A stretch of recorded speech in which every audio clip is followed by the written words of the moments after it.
கிறிஸ்தவர்கள் மீது அண்மையிலே நடத்தப்பட்ட தாக்குதல் தேசிய அளவில் பெரும் விவாதத்தை எழுப்பியது. இது ஒன்றும் புதிதல்ல. 2014ஆம் ஆண்டு முதலாக பிஜேபி ஆட்சி பொறுப்பேற்ற அந்த ஆண்டில் இருந்தே கிறிஸ்தவர்கள் மீதான தாக்குதல்கள் சட்ட பாதுகாப்போடு அல்லது அரசுகளின் பாதுகாப்போடு திட்டமிட்டு அரங்கேற்றப்பட்டு வருகிறது. நாளுக்கு நாள் இந்த தாக்குதல்கள் அதிகரித்து வருகின்றன. மேலோட்டமாக பார்த்தால் இஸ்லாமியர்களுக்கு எதிரான வெறுப்பு அரசியலைத்தான் பாரதிய ஜனதா கட்சியும் RSS உள்ளிட்ட சங் பரிவார் அமைப்புகளும் மேற்கொண்டு வருகின்றன என்பதை போல் தோன்றும். ஆனால் அவர்கள் மிக கவனமாக கணக்கு போட்டு காய்களை நகர்த்துகிறார்கள். கிறிஸ்தவர்களுக்கு எதிரான வெறுப்பு அரசியலையும் ஆழமாக விதைத்து வருகிறார்கள். அவ்வப்போது அவர்களை குறிவைத்து தாக்குகிறார்கள், தேவாலயங்களை சூறையாடுகிறார்கள், பைபிளை கொளுத்துகிறார்கள். நிறுவனமயப்பட்ட கிறிஸ்தவர்கள் ரோமன் கத்தோலிக், தென்னிந்திய திருச்சபை, ECI, TELC இப்படி ஓரளவுக்கு நிறுவனமயப்பட்ட அந்த கிறிஸ்தவ தேவாலயங்களில் வழிபாடு செய்யக்கூடிய மக்களை விட இண்டிபெண்டன்ட் சர்ச்சஸ், பெந்தகோஸ்தே அமைப்புகளை சார்ந்தவர்கள், தனித்து இயங்கக்கூடிய தேவாலயங்களை நடத்தக்கூடிய, ஜெபங்களை நடத்தக்கூடிய, ஊழியங்களை செய்யக்கூடிய போதகர்கள், அந்த பிரிவுகளை பின்பற்றக்கூடியவர்கள் நீண்ட காலமாக குறிவைத்து தாக்கப்பட்டு வருகிறார்கள்.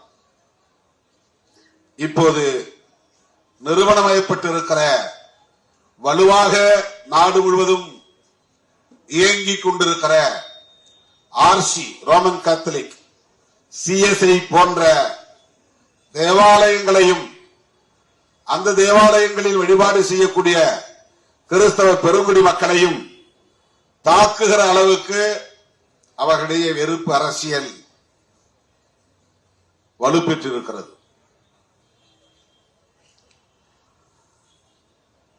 கடந்த ஒரு சில ஆண்டுகளாக புத்தாண்டின் போது நிறைய தோழர்கள் எனக்கு தொலைபேசியிலே தொடர்பு கொண்டு சொல்வார்கள், நாங்கள் வீட்டிலே இப்படி ஒரு ஜெப கூட்டம் வைத்திருந்தோம், எங்களை வந்து தாக்கிவிட்டார்கள், நாங்கள் ஏற்பாடு செய்திருந்த ஒரு சின்ன கூடாரம் அது, அதை திறக்க விடாமல் தடுக்கிறார்கள், காவல்துறையினர் அச்சுறுத்துகிறார்கள். இப்படித்தான் தமிழ்நாட்டில் அங்கொன்றும் இங்கொன்றுமாக மேற்கு மாவட்டங்களில், மதுரை மாவட்டங்களில் இந்த வன்முறைகள் நடைபெற்றன.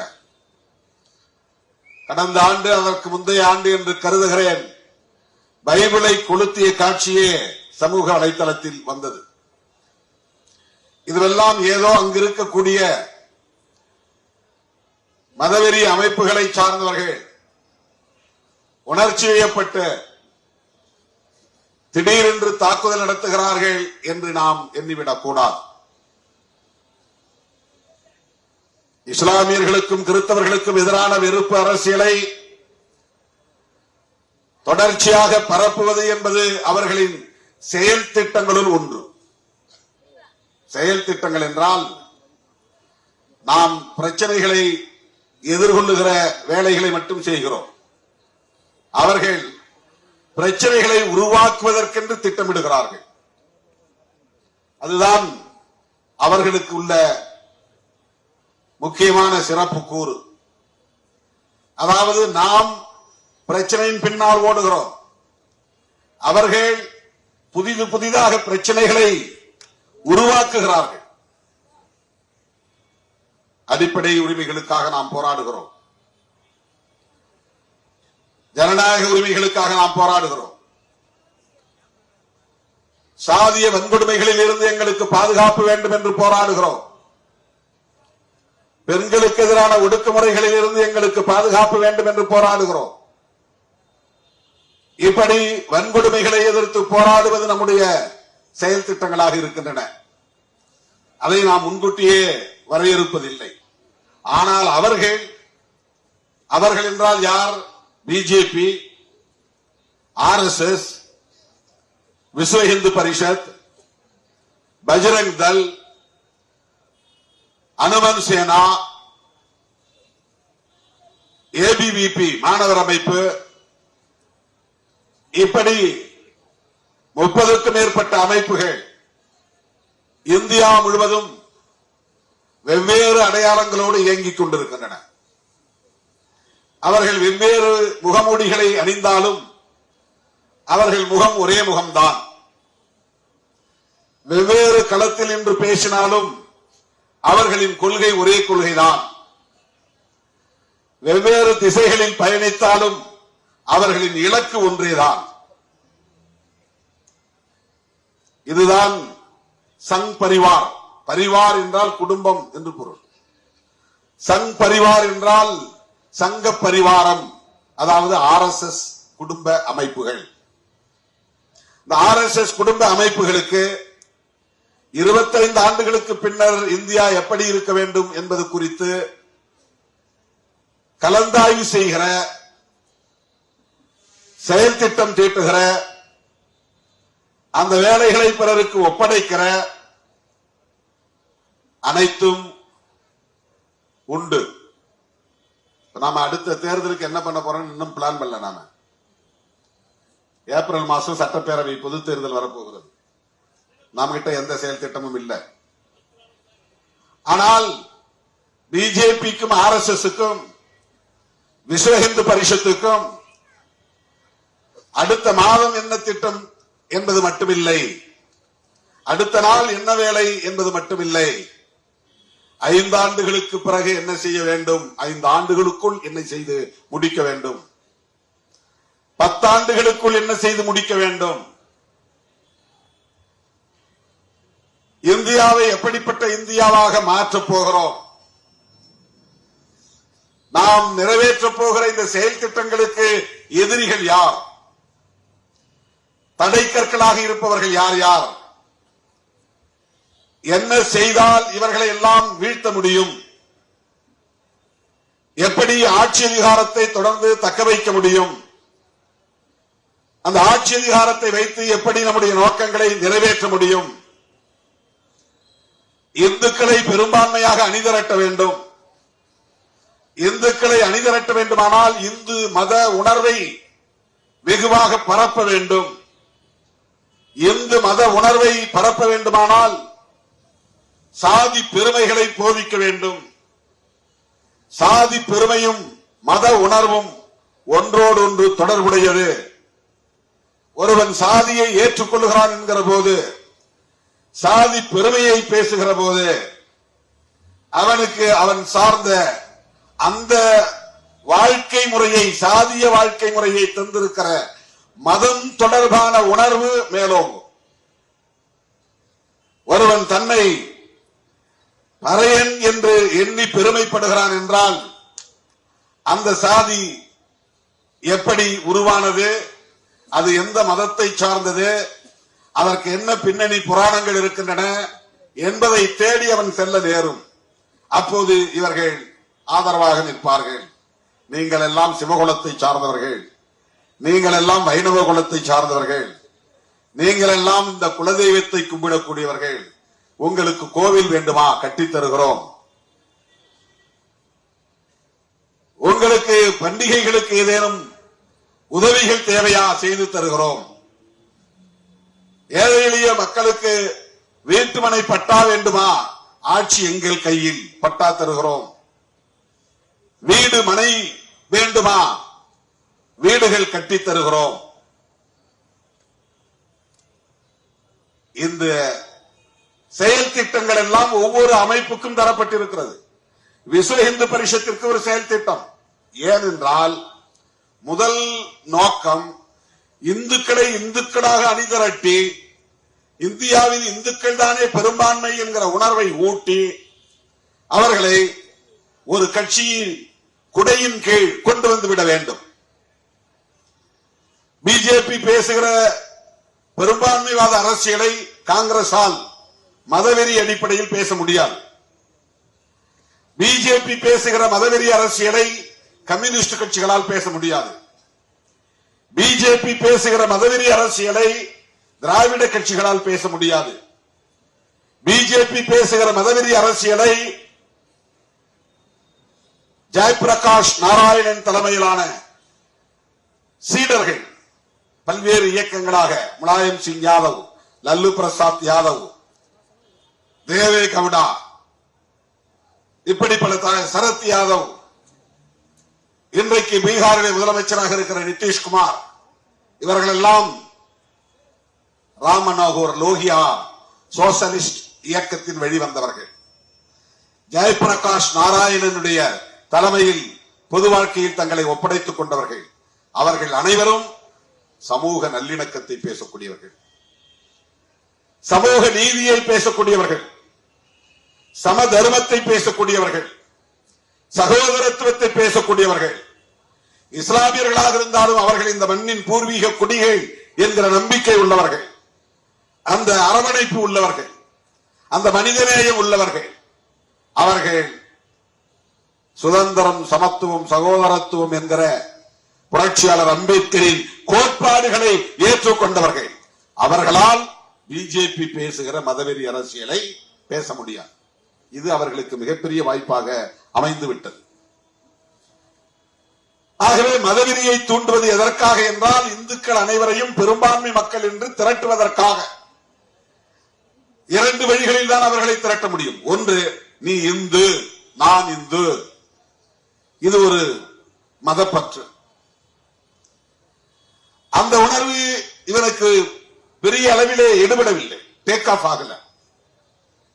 ஆகவே சாதி உணர்வை தூண்டுவது, நீ அவனும் ஒன்னா, உன் ஜாதி வேற அவன் ஜாதி வேற, நீ ஆண்ட பரம்பரை, நீ ஆண்ட பரம்பரை, சாதி உணர்வுகளை தூண்டிவிடுவது, ஆண்ட பரம்பரை என்று சொல்லுவது. அந்த சாதி உணர்வுகளை தூண்டுகிற போது அவனை அறியாமலேயே அவன் சார்ந்த மத கலாச்சாரங்களை, சடங்குகளை, சம்பிரதாயங்களை அவன் பின்பற்றியாக வேண்டும் என்கிற நிலைக்கு அவன் தள்ளப்படுகிறான். இது அவர்களின் அரசியல்.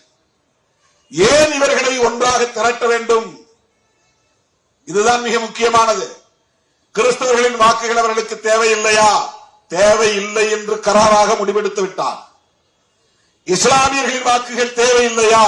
தேவையில்லை என்று கராராக முடிவெடுத்து விட்டார்கள்.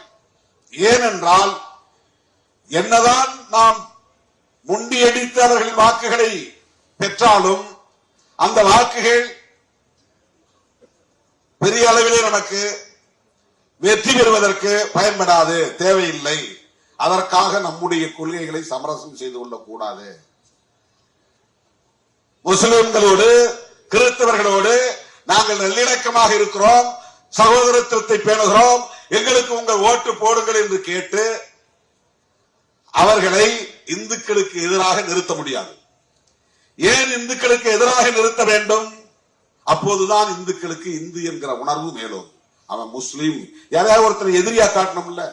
காந்தி ஆட்சி செய்ய போது அவன் வெள்ளைக்காரன், அவன் இங்கிலாந்து நாட்டைக்காரன், அவன் அந்நிய தேசத்தை சார்ந்தவன், அவனுக்கு நமக்கு என்ன சம்பந்தம், அவன் எப்படி இந்த நாட்டை ஆளலாம், அவனை விரட்டி அடிக்க வேண்டுமா வேண்டாமா, இது போதும் மக்களை திரட்டுவதற்கு. காந்தியடிகளுக்கு அன்றைக்கு தேவையாக இருந்தது இதுதான். அவன் வெள்ளைக்காரன், அவன் ஏன் நம்ம நாட்டை ஆள வேண்டும், அவனை விரட்டுவோம். நாம் இந்த மண்டை சார்ந்தவர்கள் இந்தியர்கள், நமக்கிடையிலே வேறு மொழிகள், பல்வேறு மொழிகள் இருக்கலாம், பல்வேறு மதங்கள் இருக்கலாம், வட இந்தியா தென்னிந்தியா என்கிற பேதங்கள் இருக்கலாம். எல்லாவற்றையும் கடந்து நாம் இந்தியர்களாக அணிதிரள்வோம் என்பது அன்றைக்கு காங்கிரஸ் கட்சிக்கு தேவையான முழக்கம். இந்தியர்களாய் அணிதிரள்வோம் என்பது. நாடு விடுதலை பெற்று 70 ஆண்டுகளுக்கு மேலாகிவிட்ட நிலையில், 80 ஆண்டுகளை தொட்டுவிட்ட நிலையில் இந்தியர்களாய் அணிதிரள்வோம் என்று சொல்ல வேண்டிய தேவை எழவில்லை. யாரை எதிர்த்து நீ இந்தியர்களாய் திரளுவோம் என்று சொல்ல முடியும்? பாகிஸ்தானை எதிராக நிறுத்தி பார்த்தார்கள், அந்த வேலை ஈடுபடவில்லை. பாகிஸ்தானுக்கு எதிராக இந்தியர்களை அணிதிரட்டுவதற்கு எத்தனையோ பல சூது சூழ்ச்சிகளை எல்லாம் செய்து பார்த்தார்கள். பாகிஸ்தானை சொல்லி விரட்ட முடியாது, திரட்ட முடியாது. பாகிஸ்தானை விரட்ட முடியாது. அவன் தேசத்தில் இருக்கிறான், தனியா போயிட்டான். ஆங்கிலேயர்களை விரட்டுவதற்கான களம் இல்லை, அந்த முழக்கம் தேவைப்படாது. இப்ப யாரை எதிராக நிறுத்தி இந்துக்களை திரட்ட முடியும்? இங்கே இருக்கிற இந்தியர்களாகவே இருக்கிற முஸ்லிம்களை அந்நியர்களாக்குவது, கிறிஸ்தவர்களை அந்நியர்களாக்குவது. எப்படி அவர்களை அந்நியர்களாக்குவது? அவன் பின்பற்றுகிற முஸ்லிம் மதம் அந்நிய தேசத்தில் உருவானது, இவன் பின்பற்றுகிற கிறிஸ்துவ மதம் அந்நிய தேசத்தில் உருவானது. இந்தியாவில் மதம் இல்லையா? சைவம் இல்லையா? வைணவம் இல்லையா? ஏன் பௌத்த மதம் இல்லையா? அது இந்தியாவில் தோன்றிய மதம் தானே. ஏன் சமணம் இல்லையா? அது இந்தியாவில் தோன்றிய மதம் தானே. இவன் ஏன் அந்நிய மதத்தை ஏற்கிறான்? நமக்கும் இஸ்ரேலுக்கும் என்ன சம்பந்தம்? நமக்கும் ஜெருசலேத்திற்கும் என்ன சம்பந்தம்? நமக்கும் பெத்லேகத்திற்கும் என்ன சம்பந்தம்? எங்கோ எவரோ ஏதோ ஒரு தேசத்தில் பிறந்த இயேசு பெருமானை ஏன் இவர்கள் கட்டிப்பிடித்துக் கொண்டு அழுகிறார்கள்? எங்கே தோன்றிய நபிகள் நாயகத்தை ஏன் இவர்கள் உயர்த்தி பிடிக்கிறார்கள்? இந்த மண்ணிலே அவதரித்த கிருஷ்ணனை ஏன் ஏற்றுக்கொள்ளவில்லை? மகாவிஷ்ணுவை ஏன் ஏற்றுக்கொள்ளவில்லை? மாரியம்மனை ஏன் ஏற்றுக்கொள்ளவில்லை? இவர்கள் இந்த ஊரில் இத்தனை தெய்வங்கள் இருந்தும், இத்தனை மதங்கள் இருந்தும், இத்தனை மகான்கள் இருந்தும் இவர்களெல்லாம் விட்டுவிட்டு எங்கேயோ பிறந்த ஒரு நபிகள் நாயகத்தையும் இயேசு பெருமானையும் ஏற்றுக்கொண்டு அவர்கள் மொழியை கற்று இங்கே அரபி பேசுகிறார்கள், உருது பேசுகிறார்கள். நம்ம ஊர் மொழிதானே சமஸ்கிருதம், அதையே பேசக்கூடாது. நம்ம ஊர் மொழிதானே இந்தி, அதையே பேசக்கூடாது. நம்ம ஊர்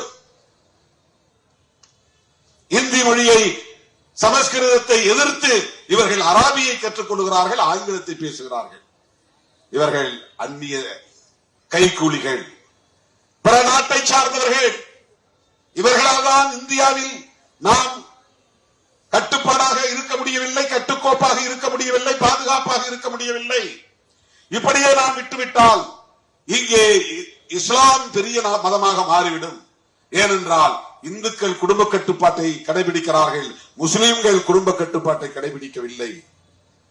இந்துக்கள் 2 பிள்ளைகளை பெற்றுக் கொள்கிறார்கள், முஸ்லிம்கள் 10, 14 என்று பெற்றுக் கொள்கிறார்கள்.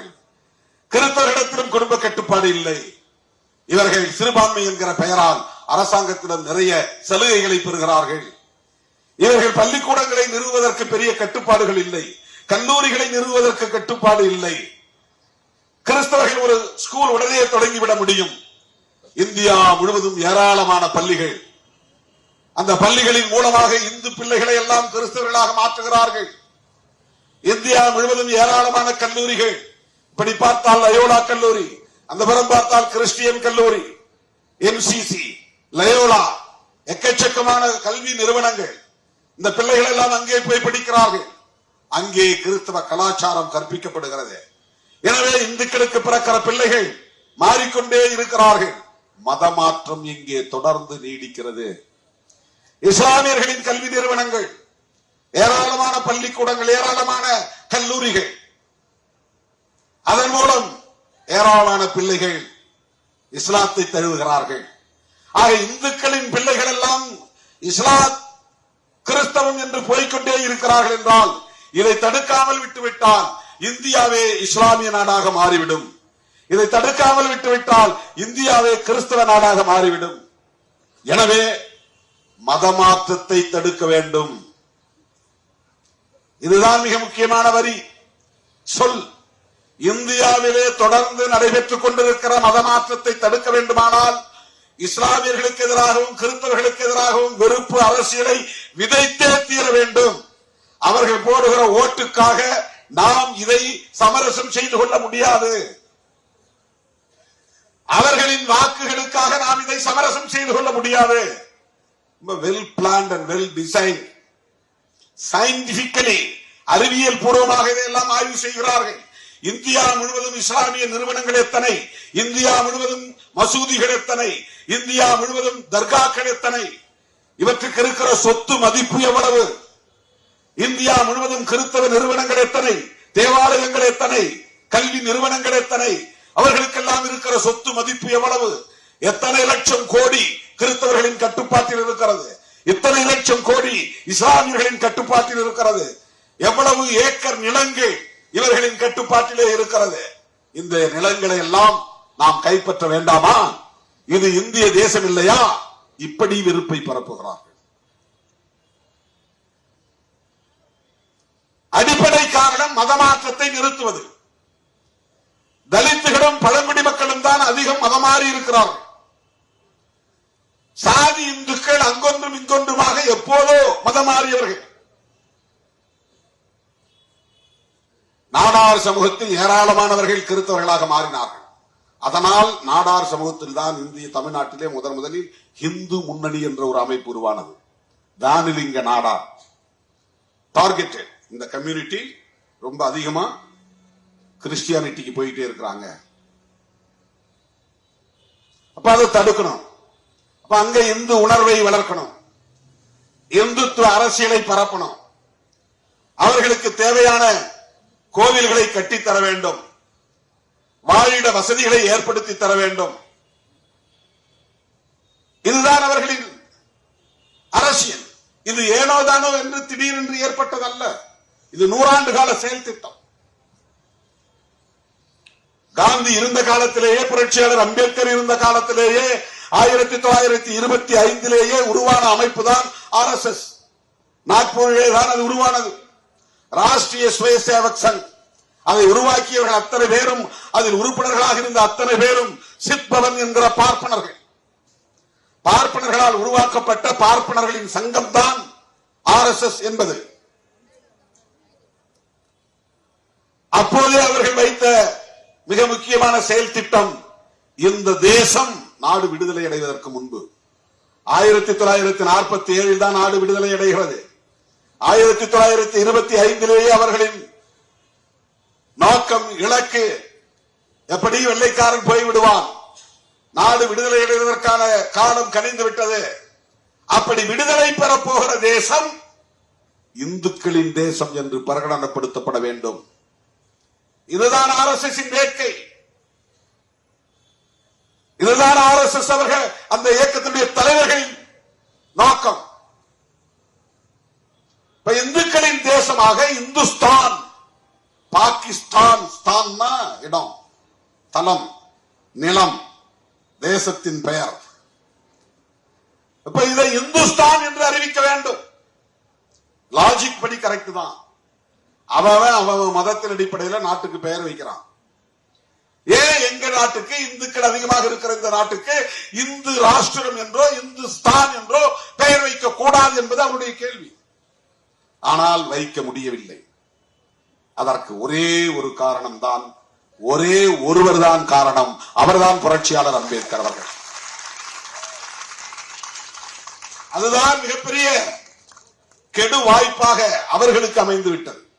புரட்சியாளர் அம்பேத்கர் மட்டும் அரசமைப்பு சட்டத்தை எழுதுகிற வாய்ப்பை பெறாமல் இருந்திருந்தால், ஒரு பார்ப்பனரோ அல்லது உயர் சாதி வகுப்பை சார்ந்த ஒரு வழக்குரைஞரோ அல்லது சட்ட வல்லுநரோ அரசமைப்பு சட்டத்தை எழுதுகிற வாய்ப்பை பெற்றிருந்தால், அந்த அரசமைப்பு சட்டத்தில் அதிகாரப்பூர்வமாக இந்த தேசம் இந்து தேசம் என்று உறுதிப்படுத்தி இருப்பார்கள், பிரகடனப்படுத்தி இருப்பார்கள், அறிவித்திருப்பார்கள்.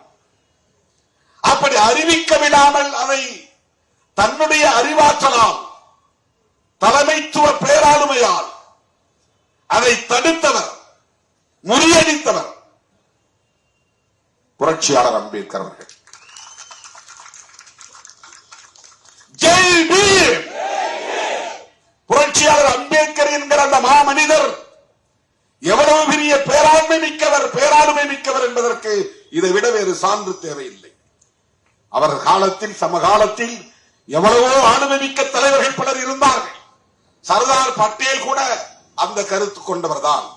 அதனால்தான் அவருக்கு உலகில் உயர்ந்த சிலையை நிறுவி இருக்கிறார்கள். அவர் காங்கிரஸ்காரர் தான். காங்கிரஸ் கட்சியிலேயே அந்த சிந்தனை உள்ளவர்கள் இன்றைக்கும் பல பேர் இருக்கிறார்கள், ஏராளம் இருக்கிறார்கள். அன்றைக்கு நிறைய இருந்தார்கள். கோபாலகிருஷ்ண கோகலே, பால கங்காதர திலகர், சர்தார் பட்டேல், இவர்கள் எல்லாம் தேசிய அளவில் புகழ்பெற்ற தலைவர்கள்.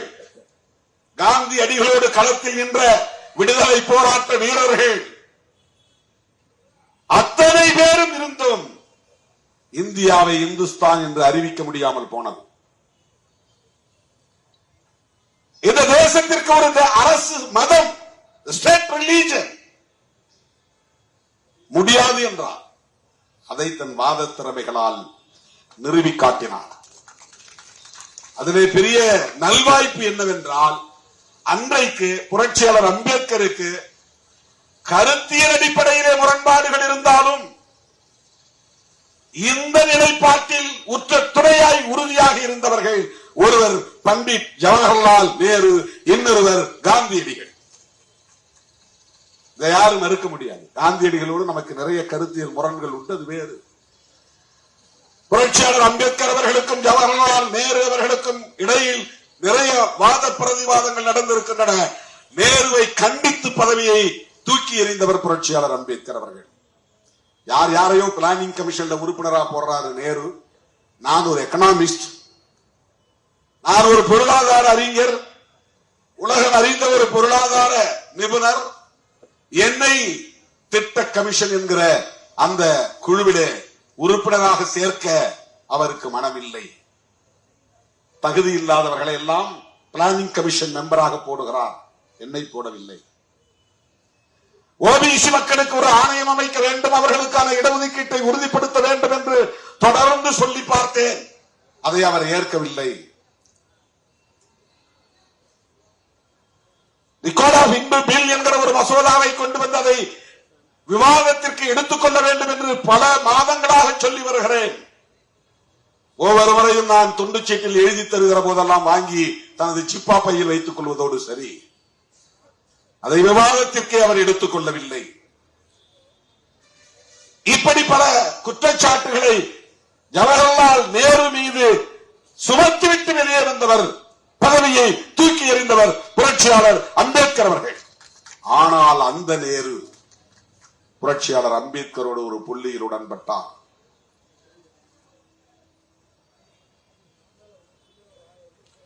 அக்குளிலே கத்தியை வைத்துக் கொண்டு இதழ்களிலே புன்னகையை வைத்துக் கொண்டு ஒருவர் உறவாடினால் அவர் ஒரு மகாத்மா என்று அழைக்க பெற்றால் காந்தியும் அப்படிப்பட்டவர் தான் என்று சொன்னவர் புரட்சியாளர் அம்பேத்கர். அவர் இதழ்களில் புன்னகையை காட்டுவார், அக்குளில் கத்தியை மறைத்து வைத்திருப்பார் என்கிற அளவுக்கு காந்தியை கடுமையாக விமர்சித்தவர் புரட்சியாளர் அம்பேத்கர். ஒரு கட்டத்திலே இன்னும் கூடுதலாக போய் காந்தியின் குடில் மீது நாட்டு வெடிகுண்டை வீசவும் நான் தயாராக இருக்கிறேன் என்று சொன்னவர் புரட்சியாளர் அம்பேத்கர். காந்தியடிகளுக்கும் புரட்சியாளர் அம்பேத்கர் அவர்களுக்கும் அந்த அளவுக்கு ஐடியாலஜிக்கல் கான்ஃபிளிக்ட், கான்ட்ராடிக்ஷன், கருத்தியல் அடிப்படையிலான முரண்கள் கூர்மை பெற்றிருந்த காலம் அது. அப்படிப்பட்ட முரண்பாடு இருந்த நிலையிலும் புரட்சியாளர் அம்பேத்கர் அவர்களோடு காந்தியடிகள் ஒரு புள்ளியில் உடன்பட்டார் என்றால் செக்யூலரிசம் என்பதுதான், மதச்சார்பின்மை என்பதுதான். இந்த அரசுக்கு அரச மதம் இல்லை, வேண்டாம், கூடாது, ஏற்க முடியாது. புரட்சியாளர் அம்பேத்கர் சாதாரணமான ஒரு ஆளுமை அல்ல தோழர்களே, மிகப்பெரிய புரட்சியாளர். அரசமைப்பு சட்டத்தின் மூலம் இது மதசார்பற்ற அரசு, இந்த அரசுக்கு மதம் இல்லை, இதை உறுதிப்படுத்தி அதை அரங்கேற்றி அதை நடைமுறைக்கு கொண்டு வந்த ஒரு சூழலில் தான் அவர்கள் எதிர்பார்த்தபடி இந்த தேசத்திற்கு இந்து தேசம் என்று பெயர் சூட்ட முடியவில்லை. பிஜேபிக்கு வேற யாருமே எதிரி கிடையாது, கம்யூனிஸ்ட் கட்சியோ காங்கிரஸோ இதெல்லாம் அவங்களுக்கு பெரிய விஷயமே கிடையாது. அவனுக்கு பெரிய எதிரியே புரட்சியாளர் அம்பேத்கர் அவர்கள் தான். முதல் எதிரியே புரட்சியாளர் அம்பேத்கர் அவர்கள் தான். அவர் எழுதிய அரசமைப்பு சட்டம் தான். அதனால் இந்து ராஷ்டிரம் என்று அறிவிக்க முடியவில்லை. எனவே இந்துக்களை திரட்டி ஆட்சிக்கு வந்து ஆட்சியை தக்க வைத்துக் கொண்டு பெரும்பான்மை பலத்தோடு இந்த சட்டத்தை தூக்கி எறிகிறோம், புதிய அரசமைப்பு சட்டத்தை கொண்டு வருகிறோம் என்று சொல்லுவதற்கான காலத்தை நோக்கி அவர்கள் காத்திருக்கிறார்கள். இதுதான் RSS, விஸ்வ இந்து பரிஷத் உள்ளிட்ட சங் பரிவார் அமைப்புகளின் இறுதி இலக்கு.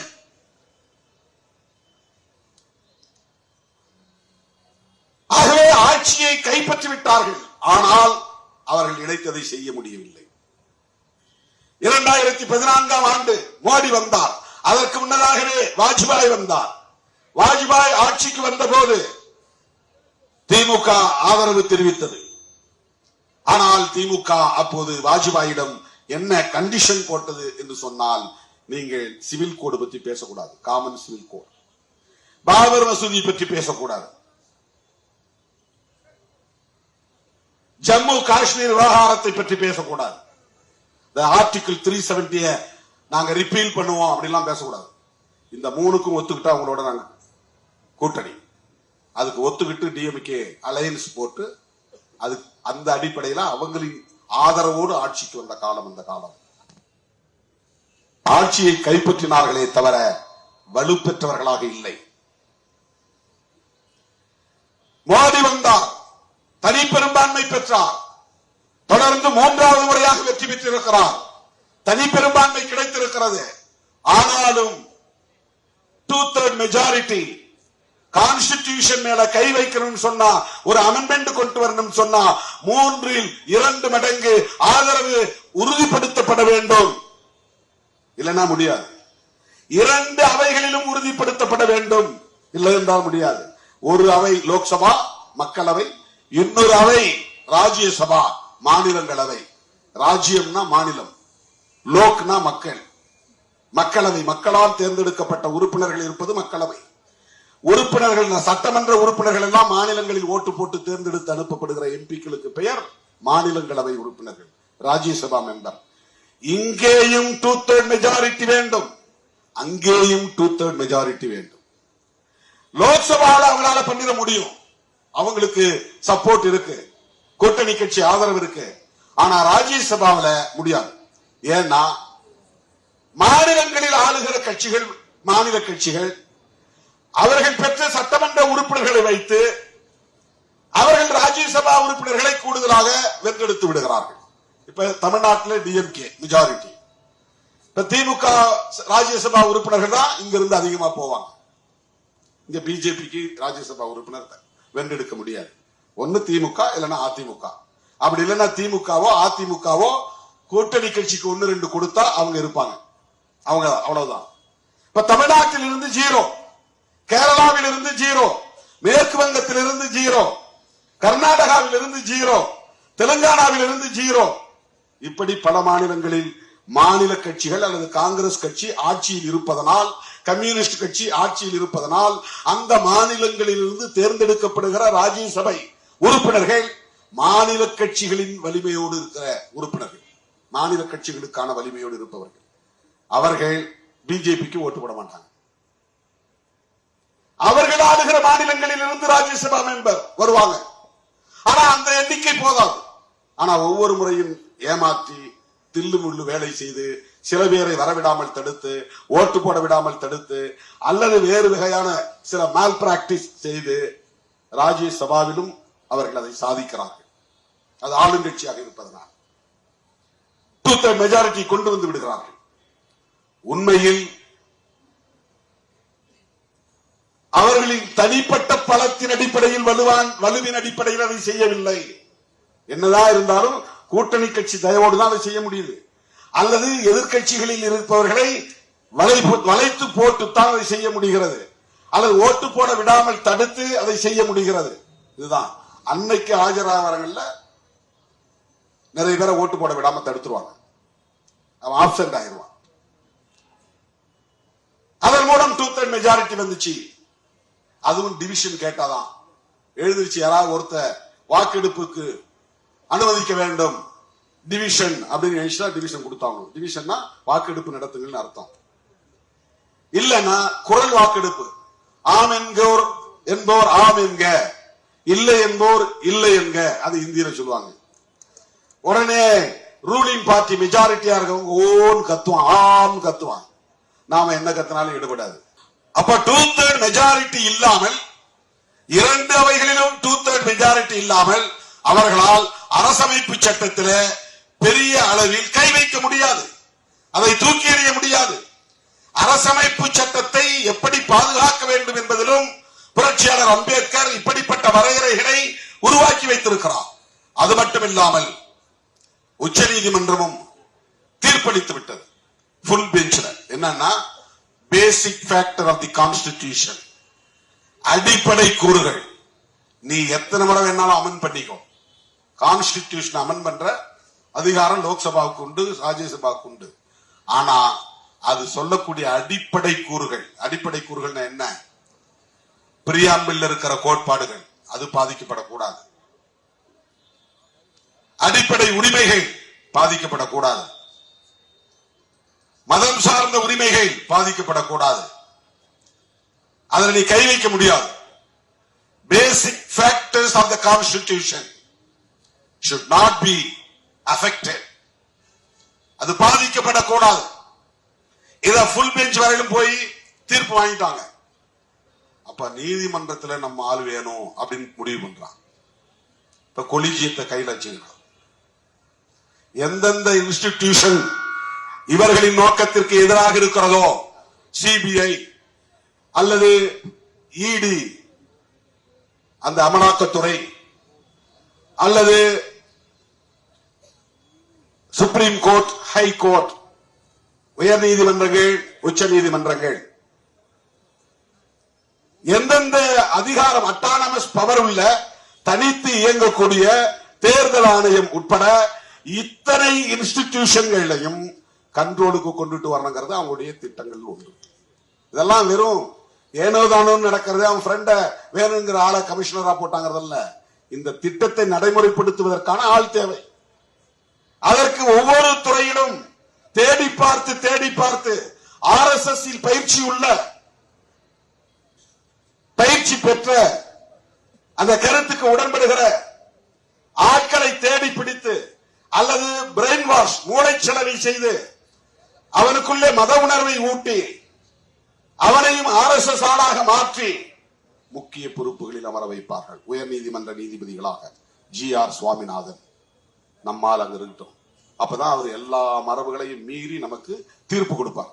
அவரே போய் திருப்பரங்குன்றத்தில் நின்று ஏற்கனவே ராம ஐயர் கொடுத்த தீர்ப்புலாம் சரியில்லை, நான் கொடுக்கிற தீர்ப்பு தான் சரி, நான் தீர்ப்பு கொடுத்துட்டு அதுக்கப்புறம் நீ அதுக்கு மேல அப்பீலுக்கு தான் போகணும், அதை மீறி ஒன்றும் செய்ய முடியாது. அப்போ இதை யார் முடிவு செய்கிறார்கள் என்றால் RSS ஹெட், சங் பரிவார்களின் தலைமை. உயர் நீதிமன்றங்களில் நமக்கான ஆட்களை வை, உச்ச நீதிமன்றங்களில் நமக்கான ஆட்களை வை, தேர்தல் ஆணையத்தில் நமக்கான ஆட்களை கொண்டு போய் உட்காரவை, நாம் விரும்புவது போல் தீர்ப்பு எழுதுவதற்கு ஆளை பிடி, அவருக்கு தீர்ப்பு கொடுத்த பிறகு ஒரு புதிய பொறுப்பை தருவோம், பேசி முடி. சுப்ரீம் கோர்ட் ரிட்டையர்டு, உடனே உனக்கு பெரிய போஸ்ட், கவர்னரா போ. இந்த மாநிலத்தில் கவர்னரா போய் 5 வருஷம் இரு, குடும்பத்தோட நிம்மதியா வாழ்க்கை நடத்து, நான் விரும்புற மாதிரி தீர்ப்பு எழுதி கொடு. இதெல்லாம் வெல் டிசைன்டு, ப்ரீ பிளான்ட், 20-25 ஆண்டுகளுக்கான செயல் திட்டம். இது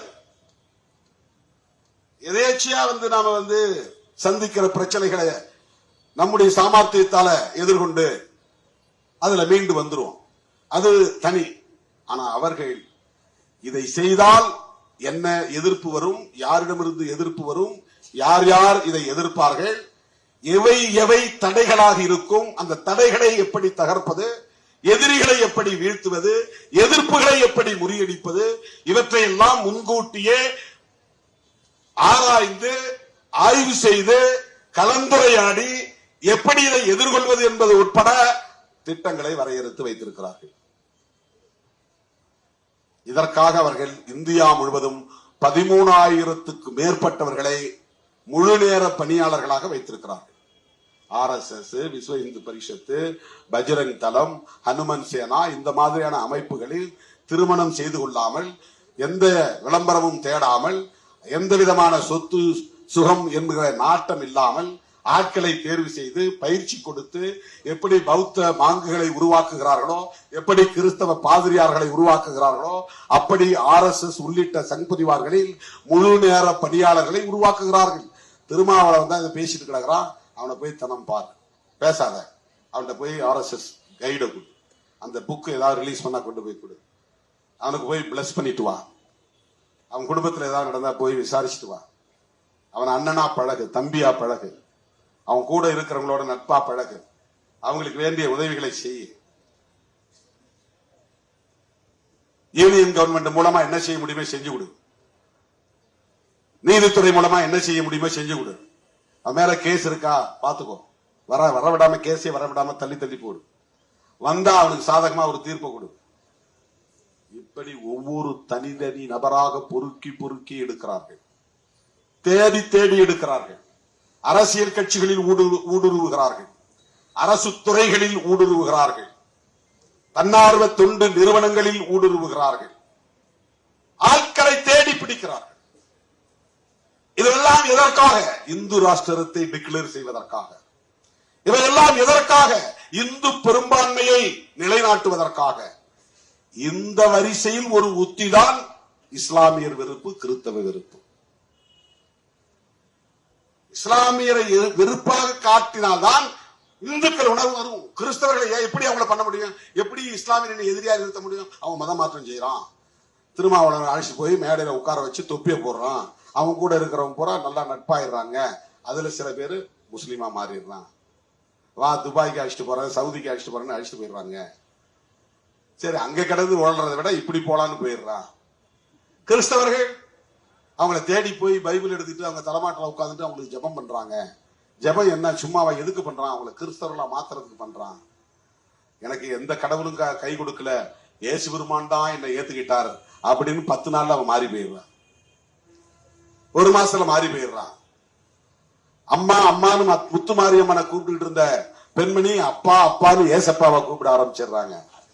இது ஆடு முழுவதும் நடக்கிறது. இப்படி மதமாற்றம் நிகழ்கிறது. மதமாற்றத்தை தடுக்க வேண்டும், இந்துக்களை பெரும்பான்மை அடிப்படையில் திரட்ட வேண்டும். 2 காரணம் இருக்கு இந்த வெறுப்பு அரசியலுக்கு. ஒன்னு, மதமாற்றத்தை தடுக்கிறது. பூந்து அடிச்சாதான் அவங்க அந்த வேலையை செய்ய மாட்டாங்க. அதுக்கு எத்தனையோ சான்றுகள் உட்கார்ந்து படிச்சுக்கிட்டு இருந்தேன். 2024 இந்தியாவில் நடந்த மொத்த தாக்குதல்கள் ஒவ்வொரு மாநிலத்திலும் ரொம்ப டாப் போஸ்ட்ல இருக்கிறது உத்தரப்பிரதேசம் தான். ஒரே ஆண்டுல 188 தாக்குதல்கள் நடந்திருக்கின்றன. தமிழ்நாடு 8வது இடத்துல இருக்கு, உத்தரப்பிரதேசம் முதலிடத்தில் இருக்கு. இது கிறிஸ்தவர்கள் மீதான தாக்குதல். பாபர் மசூதி அப்படித்தான் இடிக்கப்பட்டது. 400 ஆண்டு கால பழமை வாய்ந்த ஒரு புராதன சின்னம் அது. ராமர் அங்க பிறந்தாலும் ஒரு கதையை கட்டி அதை இடிச்சிட்டு அங்க ராமர் கோயில் தான் கட்டுவோம் அப்படின்னு முதல்ல புறப்பட்டது அங்க இருக்கக்கூடிய அமைப்புகள் தான், விஸ்வ இந்து பரிஷத் போன்ற அமைப்புகள். அதற்கு பிறகு மற்ற எல்லா அமைப்புகளும் ஒன்னா சேர்ந்து கரசேவை திட்டம். தமிழ்நாட்டில் கரசேவைக்கு ஆதரவு தெரிவித்த முதல் கட்சி அதிமுக, ஜெயலலிதா அம்மையார். என்னதான் அவங்க சமூக நீதிக்காக குரல் கொடுத்திருந்தாலும், தமிழர்கள் மீது பற்று கொண்டிருந்தாலும், அவர்களிடம் அந்த மத உணர்வு என்பது அல்லது சனாதன அரசியல் என்பது குருதியோடு கலந்ததாகத்தான் இருந்தது. கரசேவைக்கு ஆள் அனுப்பினான். இது வரலாற்றில் பதிவானது, யாரும் மறுக்க முடியாது. கரசேவைனா என்ன? கோயில் கட்டுறதுக்கு எல்லாம் செங்கல் தூக்கிட்டு வாங்க. எப்ப ஆரம்பிச்சது?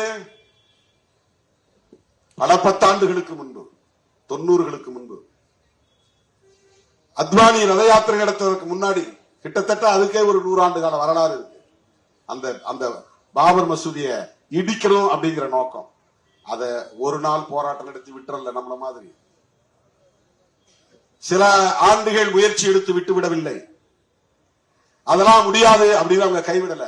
தொடர்ந்து தொடர்ந்து தொடர்ந்து அந்த பிரச்சனையை ஊதி ஊதி ஊதி பெருக்கி அத்வானி மண்டல் பரிந்துரைக்கு எதிராக ஓபிசி மக்களுக்கு, மாணவர்களுக்கு இடஒதுக்கீடு கொடுக்க கூடாது என்று எதிர்த்து நடத்திய அந்த ரத யாத்திரை தான் ரத்த யாத்திரையிலே போய் முடிந்து அந்த வேகத்தோடு பாபர் மசூதி இடிப்பும் அரங்கேறியது.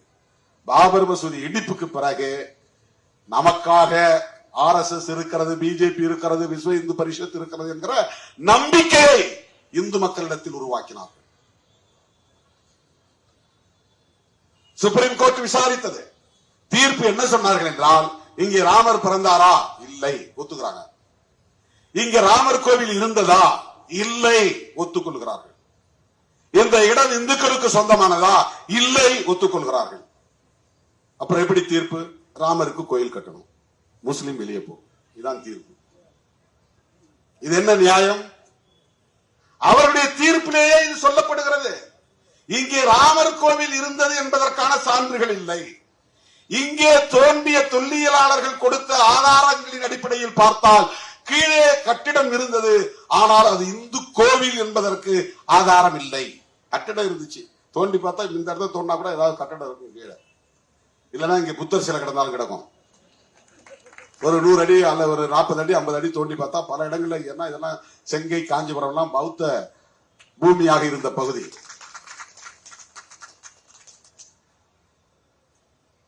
புத்தர் இறந்து 2000 ஆண்டுகள் ஆகியும் புத்தருக்கு எதிரான வெறுப்பு அரசியல் இன்னும் இங்கே நிலைத்திருக்கிறது. புத்தருக்கு எதிரான வெறுப்பு அரசியல் இங்கே நடந்தது. அந்த வெறுப்பு இன்றும் இருக்கிறது.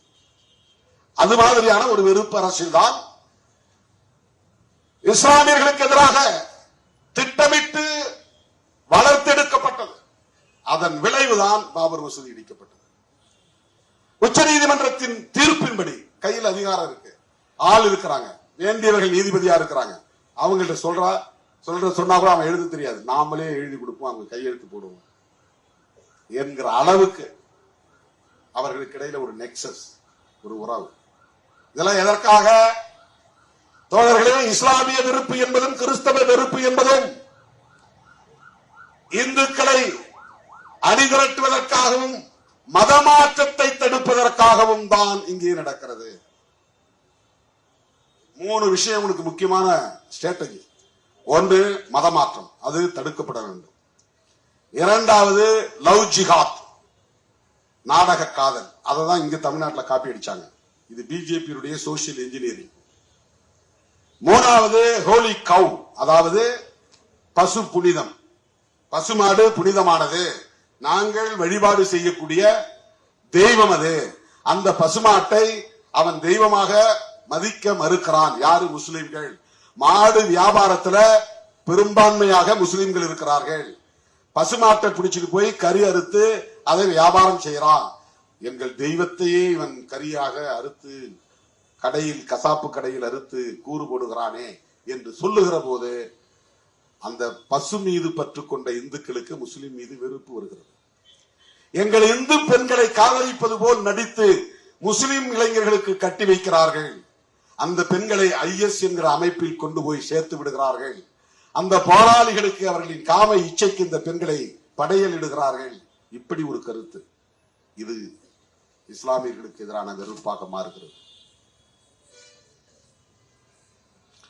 எல்லாவற்றையும் விட கன்வர்ஷன், மதமாற்றம்.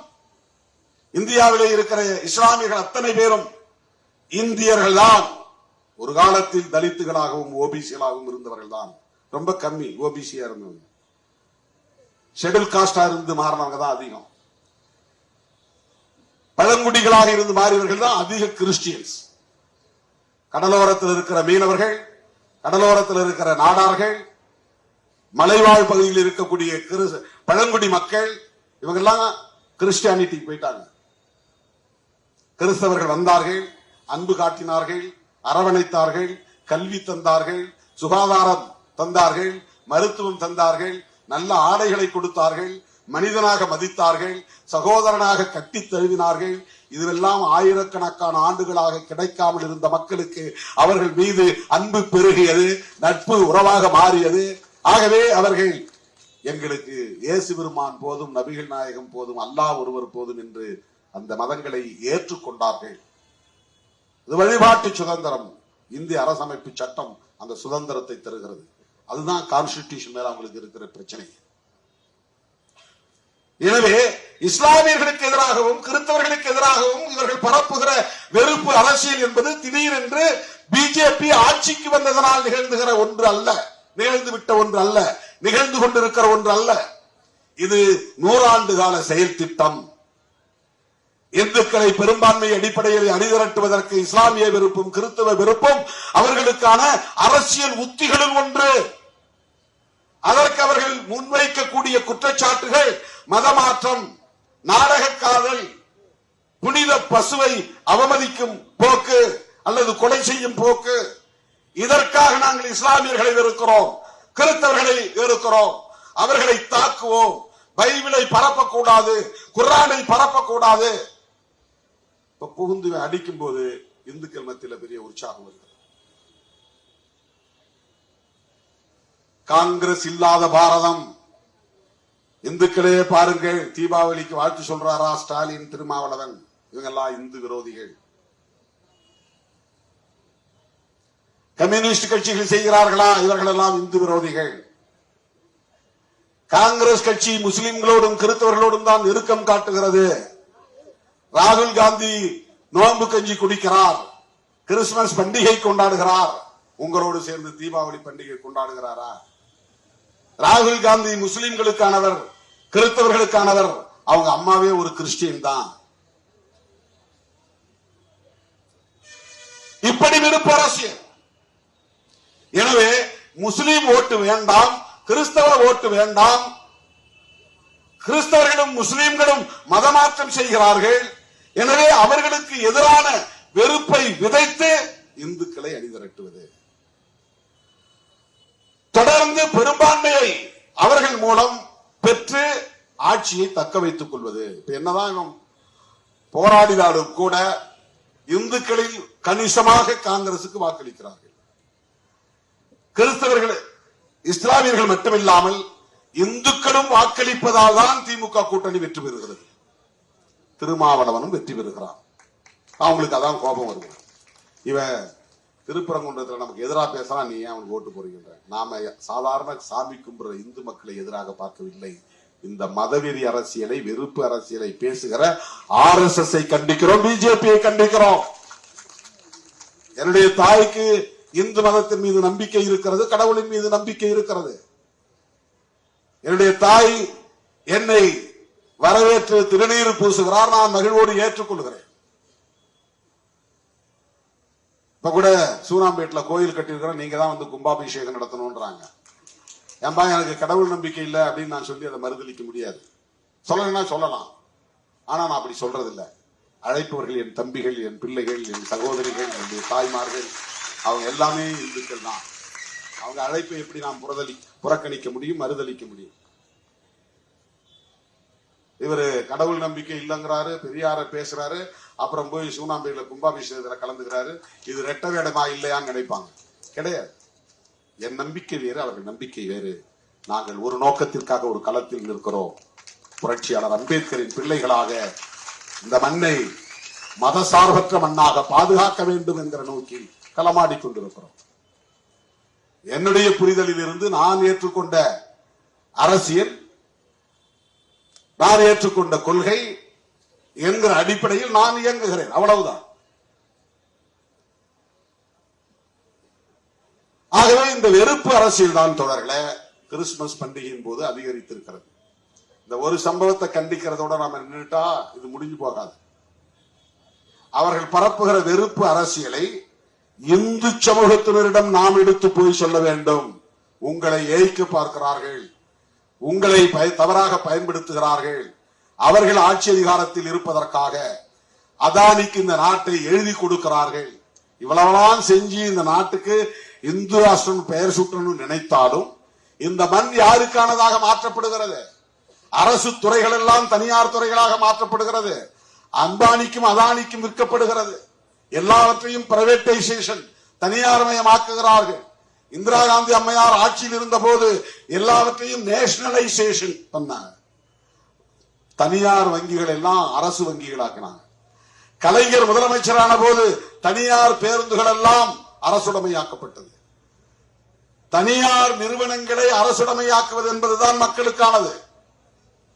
அரசு நிறுவனங்களில் தான் இடஒதுக்கீட்டை பெற முடியும். அரசு நிறுவனங்களில் தான் வேலைவாய்ப்பை பெற முடியும் இடஒதுக்கீட்டின் அடிப்படையில். அரசிடம் கல்வி நிறுவனங்கள் இருந்தால்தான் நம் பிள்ளைகள் படிக்க முடியும். அரசிடம் பொதுத்துறைகள் இருந்தால்தான் நாம் அங்கே வேலைக்கு சேர முடியும். அரசு பேருந்துகளாக இருந்தால்தான் இந்த பேருந்தில் நாம் குறைந்த கட்டணத்தில் பயணிக்க முடியும். எல்லாவற்றையும் தனியார்மயப்படுத்தினால் நம்மால் எப்படி சமூக நீதியை பெற முடியும், சலுகைகளை பெற முடியும், ஜனநாயக உரிமைகளை பெற முடியும்? ஆனால் RSS காரர்கள், மோடி, அமித்ஷா போன்றவர்கள் இந்த தேசத்தை அதானிக்கும் அம்பானிக்கும் தாரை வார்த்துக் கொண்டே இருக்கிறார்கள். எல்லாவற்றையும் தனியார் மயப்படுத்துகிறார்கள், தேசியமயப்படுத்தவில்லை. தேசியவாதம் பேசுகிறார்கள், ஆனால் தேசியமயப்படுத்துவதில்லை. இது பெரிய முரண்பாடு, கொள்கை அடிப்படையில் மிகப்பெரிய ஆபத்தான நிலைப்பாடு.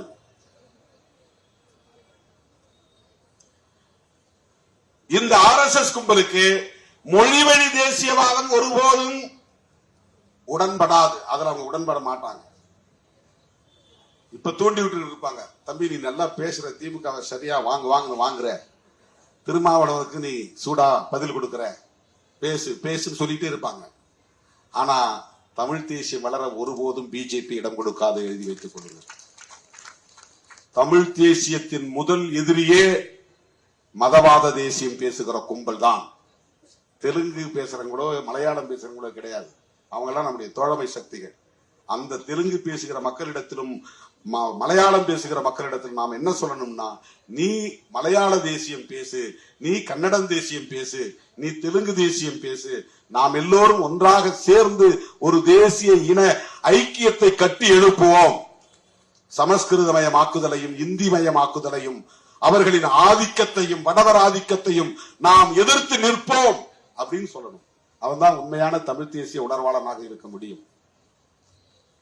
வெறும் தேர்தல் காரணங்களுக்காக, வாக்கு வங்கி காரணங்களுக்காக திமுகவை எதிர்க்கிறோம் என்கிற பெயரில் பெரியார் அரசியலுக்கே ஆப்பு வைக்கிற வேலையை செய்கிறார்கள். அது திமுகவுக்கும் திகாவுக்கும் மட்டும் பாதிப்பை தராது, விடுதலை சிறுத்தைகள் போன்ற விளிம்பு நிலை மக்கள் இயக்கங்களுக்கும் பெரும் பாதிப்பை ஏற்படுத்தும். சில பேர் கேட்கிறான், நான் திமுகவை தானே அந்த ஆள் திட்டுறாரு, இவர் ஏன் திருமாவளம் போய் மூக்க உழைக்கிறாரு அப்படின்னு நினைக்கிறான். நாம் பேசுகிற அரசியலுக்கு வேட்டு வைக்கிற போது நான் எப்படி வேடிக்கை பார்க்க முடியும்? பெரியார் அரசியல் என்பது சிறுத்தைகளின் அரசியல். இப்போ அண்ணன் திருமாவளவன் தான் பெரியார்.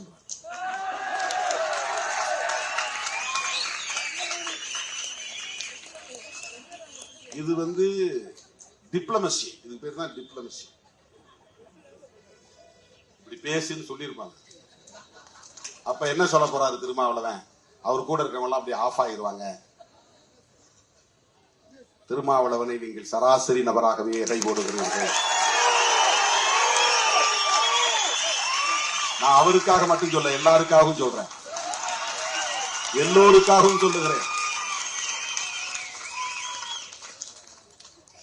நான் வழக்கமான சராசரியான நடைமுறைகளை பின்பற்றுகிற, ஆசைப்படுகிற ஒரு நபர் இல்லை.